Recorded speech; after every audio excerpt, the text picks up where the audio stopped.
Hello friends, உடம்பு சரியில்லைனா மிளகு ரசம் வச்சு சாப்பிடுவோம் இல்லையா, அது மாதிரி கொஞ்சம் ஆல்டர்னேட்டிவாக வந்துட்டு கருவேப்பிலை குழம்பு வச்சு சாப்பிட்டு பார்க்கலாம். இன்னும் நல்லா டேஸ்ட்டாக இருக்கும். ஸோ இதுக்கு வந்து நான் வந்து ரெண்டே வரமிளகா எடுத்திருக்கேன். அதுக்கப்புறம் மிளகு தான் ரொம்ப முக்கியம். மிளகு கருவேப்பிலை ரொம்ப முக்கியம். ஸோ அதுக்காக வந்து மிளகு கொஞ்சம் கூட எடுத்திருக்கேன். அதுக்கப்புறம் வந்து கொஞ்சோண்டு வெந்தயம், இதுக்கப்புறம் வந்து கருவேப்பிலை இந்த மாதிரி ஒரு கொத்து தான் எடுத்திருக்கேன். ஸோ இவ்வளோ தான். இது எல்லாத்தையும் நம்ம வந்துட்டு தேங்காய் எண்ணெய் தான் நான் யூஸ் பண்ணியிருக்கேன். தேங்காய் எண்ணெயில் போட்டு நம்ம வந்து வறுத்துக்கலாம். நம்ம அது வந்து இந்த வெடிக்கும் இல்லையா, அந்த பொரிஞ்சு வர மாதிரி இருக்கும் இல்லையா, அந்த வாசனை அது வரைக்கும் நம்ம வந்துட்டு வறுத்துக்கலாம். இந்த குழம்பு வந்துட்டு இந்த உடம்பு வலி இருக்கிறது, சளி பிடிச்சிருக்கு, அந்த மாதிரி டயர்டாகவே இருக்காங்க இல்லையா, அந்த மாதிரி இருக்கிறவங்களுக்கு வந்து இந்த மாதிரி குழம்பு வச்சு நல்லா சூடாக சாதம் வச்சு இந்த குழம்பு விட்டு சாப்பிட்டு பார்த்தாங்க அப்படின்னா வந்து உண்மையாக ரொம்ப ரெஃப்ரெஷிங்காகவும் இருக்கும். கொஞ்ச நாளே இந்த உடம்பு வலி இல்லாமல் அப்படி கொஞ்சம் கொஞ்சமாக சரியாகவும் போயிடும். ஸோ இது நீங்கள் ட்ரை பண்ணி பாருங்கள். ஸோ இது வந்து நான் இப்போ வறுத்ததை நான் எடுத்துட்டு கடுகும் உளுத்தம்பருப்பும் தாளித்து கொட்டிட்டு சின்ன வெங்காயம் பூண்டு அதுவும் சேர்த்து போட்டு லேசாக ஒரு வதக்கிட்டேன். வதங்கும் போதே வந்து மஞ்சள் பொடி பெருங்காயத்தை சேர்த்து அந்த எண்ணெயோடு போட்டு நம்ம ஒரு வதக்கிடலாம்.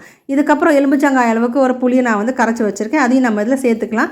கொஞ்சம் புளிப்பு கொஞ்சம் தூக்கலாக இருந்தால் தான் இந்த குழம்பு வந்து நல்லாயிருக்கும். கொஞ்சம் உப்பு போட்டுட்டு இதுக்கப்புறம் வந்து நம்ம ஃபஸ்ட்டு வதக்கணும் இல்லையா, கருவேப்பிலை எல்லாம் அதெல்லாம் வந்து பொடிச்சு வச்சுருக்கேன். இது பேஸ்ட்டாகணும் அவசியம் கிடையாது. பொடிச்சு வச்சு இதோட போட்டால் போதும். இதில் மசாலா பொடியோ சாம்பார் பொடியோ எதுவுமே நான் சேர்க்கல. இவ்வளோ தான். இது வந்து கொஞ்சமாக வற்றினா போதும். ஏன்னா ரொம்ப வெத்த குழம்பு மாதிரி வற்ற விடாமல் ஓரளவு குழம்பு பதத்துக்கு லேசாக விட்டு சாப்பிட்ற மாதிரி இருந்தால் போதும். ஸோ அவ்வளோதான். சூடாக சாதம் வச்சாச்சு, இந்த குழம்பு வச்சாச்சு. விட்டு சாப்பிட்டு பாருங்கள், ரொம்ப டேஸ்ட்டாக இருக்கும். எப்படி பிடிச்சிருந்தா please like and subscribe. Thank you, bye.